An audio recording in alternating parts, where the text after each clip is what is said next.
past. Ikaw ba, Mars, na-experience mo ba ever maging Never martyr? ako naging martyr eh. Okay. So talagang pag may something wrong, Really? Kasi actually, to begin with, mahirap ako pumasok sa isang relationship. okay. Bago ako, well, in my case with Drew, bago siya umuo. Kasi apparently, si Mars Iya yung nangligaw kay Drew. Hindi ko nga siya niligawan, wala nga ligaw-ligaw. But Nangyari na lang. Before I commit myself to relationship, medyo old school ako. Hindi ko alam kung may pagkamanang ako, pero yung gusto ko yung nakikita ko na pwede to maging asawa ko. Ako din kasi. Ayoko yung, sige, try natin, let's see where it will go. If it doesn't work, then Gusto ko yung nakikita mo, parang feeling ko may potential. may potential. Oo. So, never ako dumating sa ganun. The other relationships that I got into, yung isa, siyang nakipaghiwalay sa akin.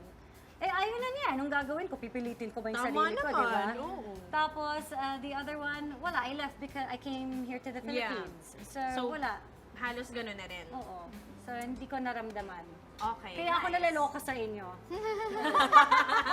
Okay, ano ang pinakamagandang natutunan nyo from your experience? Hindi masamang magpatawad. Oo. Pero kapag sobra na, tama na. Like, isipin mo din yung sarili mo.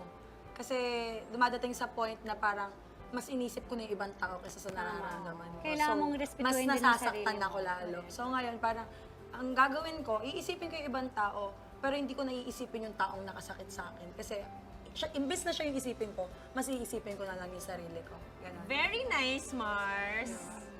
Makinig ka sa nanay mo. Best advice ever! Listen to your Mothers, mom. the best. Totoo yan ah. Totoo Listen yan. to your mom. Yun ang natutunan ko. Sabi nga nila kapag daw may nangyari sa'yo, isipin mo ikaw yung anak mo yon. Tapos ano yung papayo mo dun sa sarili mo, kung sarili mong anak nangyari, yun yung gawin mo. So kung baga, ikaw, anak mo ikaw, Oo. tapos going through that Ano yung same ipapayo mo? situation, anong ipapayo mo Sa sa anak sarili mo? Sa Oo. anak mo. Yun yung sabi nila. Yes. Wow, Makinig that's ka a sa good, mom. that's a Way good thing of to, thinking. yeah, diba? Okay, alright. Thank you so much, girls. Thank you. Actually, marami din akong natutunan sa kanila. Na may mga tao talaga na ganyan magmahal. Pero Yung darating at tatanggapin darating nila. talaga yung panahon na parang mapapagod at mapapagod ka din. Yes, that's right. Yeah. Nice one, ladies! Thank you for sharing!